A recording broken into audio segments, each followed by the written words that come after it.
Hi guys, I'm here for the second video this week. I'm doing well. I felt bad for not having done a video for a few weeks, so I thought, you know what? Let's film the second one and upload it. Upload one early as an apology. Yes, so today I'm here with my February book haul. It is the 23rd of February today, and I have a lot of books already this month, and some of them are from last month, but like the end of last month, so I consider that I'm allowed to say that. I just want to do an honourable mention for A Darker Shade of Magic's third book, A Conjuring of Light, by V.E. Schwab. I have ordered that book. It was supposed to be here yesterday. It is not. So that's also on this list, technically, but it's not here. I'm dealing with it. So yeah, we're just gonna get on with the other load of books I have to tell you about. The first book is the second book that we were given in the January Fairy Loot box, and that is How to Think Like Sherlock Holmes by Daniel Smith. This book is a puzzle thing. I believe it's just full of little questions and quizzes and stuff that you can do to help your mind work better. And I think that's awesome. I love Sherlock Holmes so much, so this is like perfect for me. The second book I have is Sophie Kinsella's Finding Audrey. This book I've wanted for a long time, and I've wanted the hardcover, but I had to finally give in when it was on offer in one of the stores in the UK, Tesco's. And it's really pretty. I love the cover. I think it's really simple but really, really eye-catching. And I believe the whole idea behind this book is that Audrey has anxiety, severe anxiety, and it's her story and how she deals with it. And I think that needs to be talked about more. So I picked it up and I can't wait to read it. Next, I have Crow Crane by Victoria Aveyard. This book is a bind-up of novellas by Victoria to do with her Red Queen trilogy. I have just, like, yesterday, day before finished Glass Sword, and oh my god, that ending. If I hadn't got King's Cage straight away, I think I would self-combust. That ending was just so, honestly, I don't really know how to comprehend it. But no, this is two short novellas, I believe, about the Queen in the book. The Alara. I think they're about her.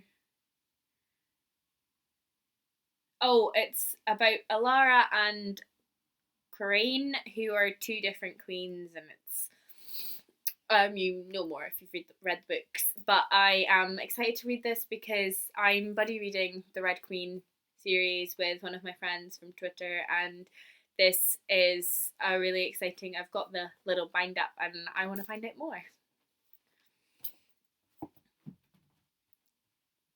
I've got my dogs sitting on the bed next to me, and now one of them's trying to say hello. Yes. Yes. Okay, they're looking at me weirdly because I'm talking to a camera, so they're like, what are you doing? You're talking to nobody. It happens. Next, I have The One Memory of Flora Banks by Emily Barr, and I got this yesterday because this book it sounds like everything. I will show you the book in a minute, but we got the book that came in the Fairy Loot box this month is in this list, but in the Fairy Loot box as well, you got a little sampler teaser thing for this book, and I really, really liked the look of it, and I decided I was going to buy it straight away. So I basically opened my Fairy Loot box, found the sampler, and then bought this book. But yes, I believe this book is about a girl who ends up with a brain tumor, and then during the operation to remove the brain tumor, a part of her memory is removed as well, and she doesn't remember anything. It doesn't matter if it's long term or short term. And then one day she kisses this guy and she remembers kissing him the next day. So it's a sorry, I keep looking over at my dog. And it's a very difficult story because she doesn't know who to trust, and she doesn't even know if she should trust her mum and her dad because she doesn't remember them. So when she gets this one memory of this guy and then he's vanished off the face of the planet, she doesn't know what to do. She thinks she should trust him because she remembers him, but then she doesn't know. So I'm really excited to read this. If you guys, any of you guys have read it, please let me know what your thoughts of it were.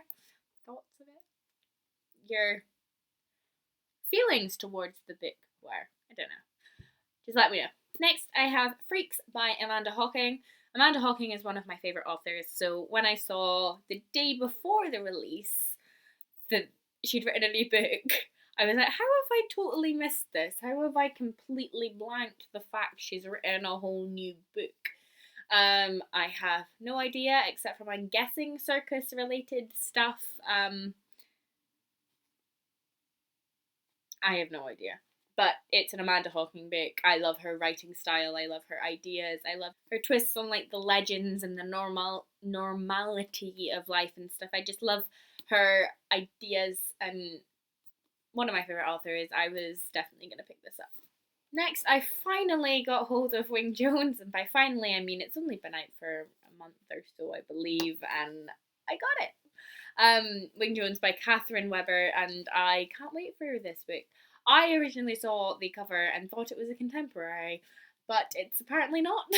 Apparently it's fantastic. I've not read the synopsis, I've not read anything. I want to go in completely blind, and I'm really excited for it. This one's got like ombre sprayed pages, and I think it's gorgeous.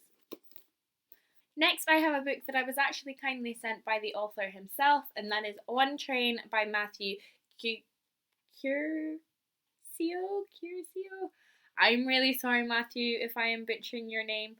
But yes, I got sent this book for not really for a review. He didn't really ask for anything. He asked me, wanted a copy of his book, and if I would take a picture for my Instagram. I've done that, and I am going to review it because I feel that for indie authors especially, reviews are one of the most important things. Basil, what are you doing?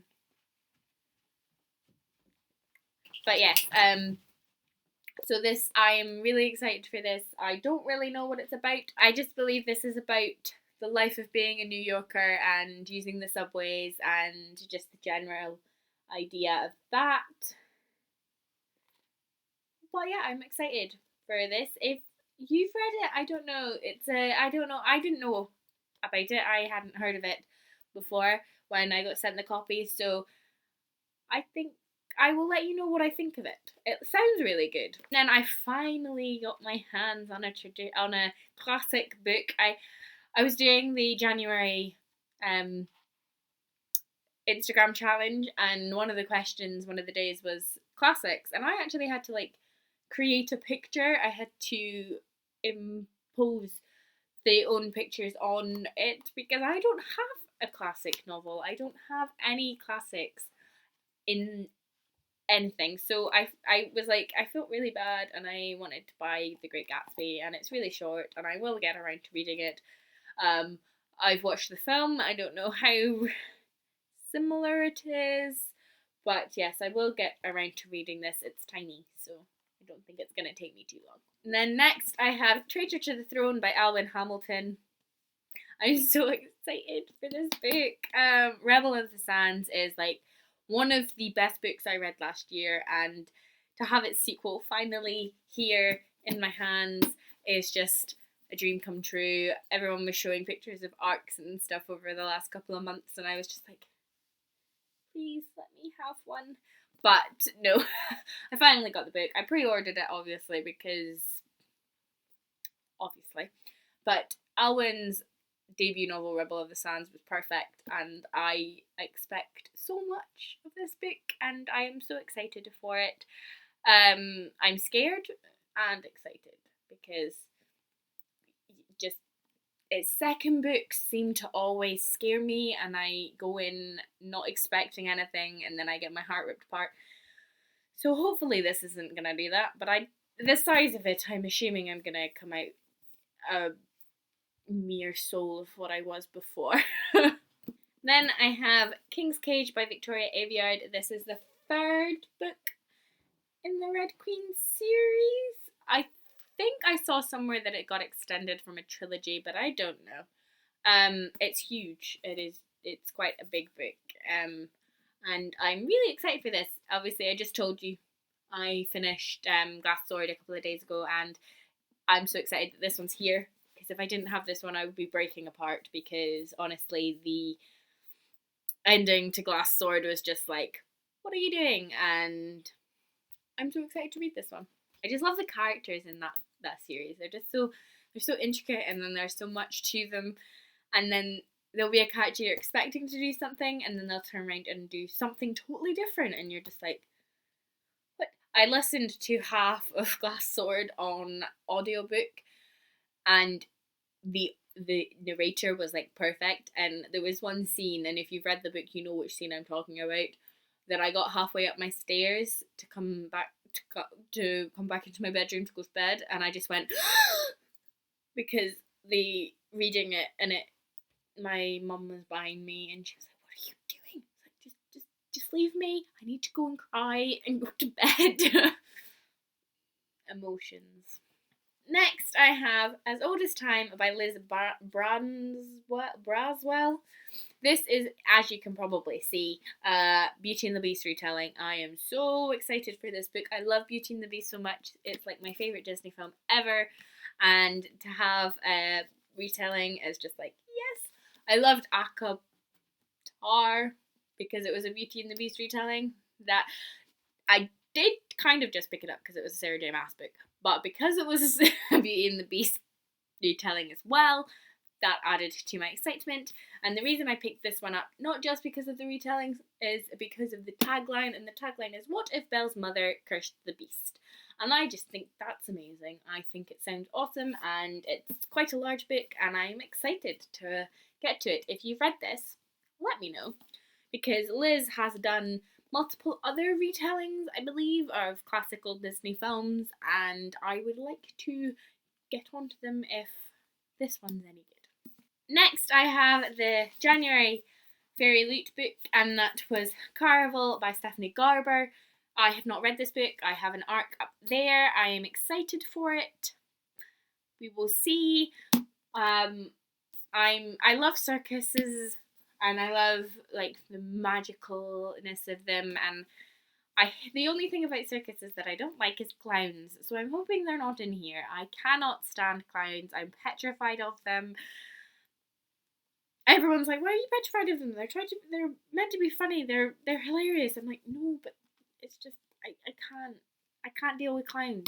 So as long as there's no clowns in this, I'm gonna love it. But yes, and this is a UK edition of the book, and we got 5 if you count the Tesco's edition, special covers, and I got the dress, which was my least favourite of the 4, but I'm still happy. They're still really pretty, and I just love the fact it's half and half on the spine. I love that. Last but not least, if you have not received your February Fairy Loot box and you do not want to know the book, look away now. And that is Empress of 1,000 Skies by Rhoda Beliza. And I'm excited for this book. I love spacey related stuff. I've got galaxy nails at the moment, and I just love the cover of this book. Is really pretty and really aesthetically pleasing. And I always trust Anissa's recommendations and the books she chooses in these boxes, because honestly, the books are always really good, so I'm always going to trust her recommendations. So this sounds awesome, and the synopsis of it sounds really good. So if you haven't already picked this book up, I suggest you do. I haven't read it yet, but the synopsis sounds awesome. So that's all the books I have today. By all, there's like at least 12 there, but hey ho. And Conjuring of Light also. That's included in this haul. I don't physically have it right now, but it's on its way. It was supposed to be here today, But then I got an email from Amazon saying, oh, even though you've got Prime, we're going to deliver it at least a day late. Yay. When you pay £70 a year, you'd think they would deliver stuff on the time they say they would, but they don't. They never do. Anyway, enough of my rambling. I hope you have a fantastic rest of the week. I hope you have a brilliant weekend. And next week starts brilliantly for you. If you haven't already, please consider subscribing and maybe liking this video. It really helps me out. Thanks. See you later, guys.